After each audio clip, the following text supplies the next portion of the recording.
Assalamualaikum warahmatullahi wabarakatuh. Perkenalkan, nama saya Eka Wulansari. Di sini saya akan mempresentasikan hasil penelitian saya tentang penerapan metode drill untuk meningkatkan kemampuan membaca Al-Quran. Selamat menyaksikan. Dengan mengucapkan Bismillahirrahmanirrahim, mari kita masuk ke bab 1 pendahuluan yang akan pertama kali dibahas, yaitu latar belakang dari penelitian ini adalah peserta didik yang beragam dan berlatar belakang yang berbeda. Mereka memiliki tingkat kecerdasan dan kemampuan menerima pelajaran yang berbeda.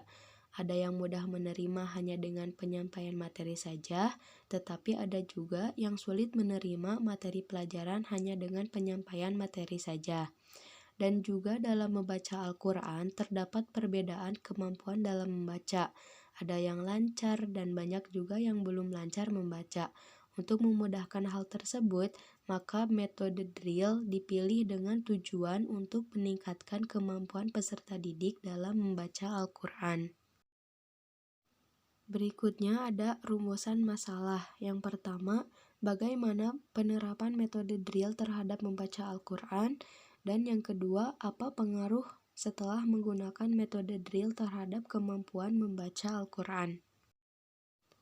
Adapun tujuan penelitian ini yang pertama yaitu mendeskripsikan penerapan metode drill terhadap membaca Al-Quran, dan yang kedua mendeskripsikan pengaruh setelah menggunakan metode drill terhadap kemampuan membaca Al-Quran. Kemudian ada manfaat penelitian.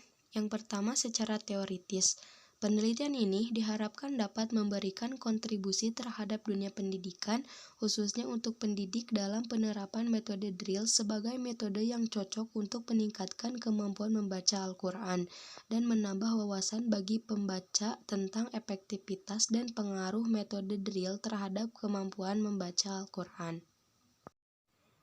Manfaat penelitian secara praktis yang pertama, menambah wawasan dalam memahami dan mengetahui tentang metode drill sebagai metode yang cocok digunakan untuk meningkatkan kemampuan membaca Al-Quran.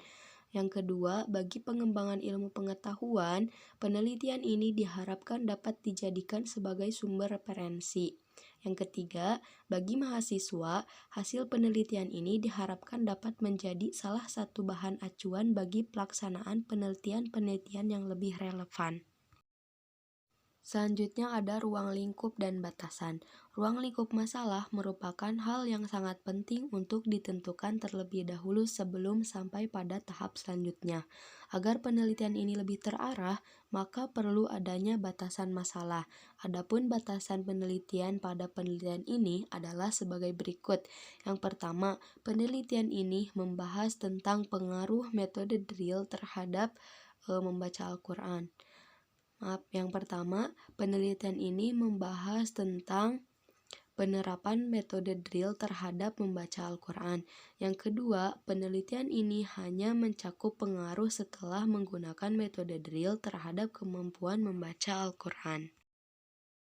Kerangka berpikir dari penelitian ini adalah penggunaan metode drill berawal dari kekhawatiran peneliti terhadap kemampuan membaca Al-Quran peserta didik, sehingga peneliti ingin mengenalkan metode drill dengan caranya mengulang-ulang materi yang telah disampaikan, karena menurut riset, drill akan lebih melekat lama dalam ingatan peserta didik. Kemudian setelah metode drill terrealisasi, diharapkan dapat meningkat kemampuan membaca Al-Quran peserta didik. Selanjutnya kita masuk ke bab 2, yaitu metodologi penelitian. Pendekatan dan metode. Dalam penelitian ini menggunakan pendekatan kualitatif. Pendekatan kualitatif merupakan penelitian yang mendeskripsikan suatu konteks tertentu yang dikaji secara utuh, komprehensif, dan holistik. Pendekatan ini berguna untuk mendapatkan data secara detail menurut Sugiono 2017. Melalui pendekatan kualitatif ini, dilakukan dengan cara mendeskripsikan serta menjelaskan secara menyeluruh tentang penerapan metode drill untuk meningkatkan kemampuan membaca Al-Quran. Kemudian, metode penelitian yang dipakai adalah metode studi pustaka, di mana teknik pengambilan data dengan tinjauan pustaka melalui buku-buku atau referensi-referensi yang relevan dengan penelitian yang sedang dilakukan. Kita masuk ke bab 3, yaitu tentang hasil penelitian terdahulu. Yang pertama ada dari Sabulus Salam. Penelitian ini dilakukan pada tahun 2018 tentang meningkatkan kemampuan membaca Al-Quran melalui penerapan metode drill. Selanjutnya ada penelitian dari Maulida Nisfu Ramadana yang dilakukan pada tahun 2021 tentang penerapan metode Usmani dalam meningkatkan kemampuan membaca Al-Quran siswa kelas 1 di MI Terpadu Ilhamul Kudus Klego Jenangan Ponorogo. Alhamdulillah, bab demi bab telah saya presentasikan. Mudah-mudahan bermanfaat untuk kita semua.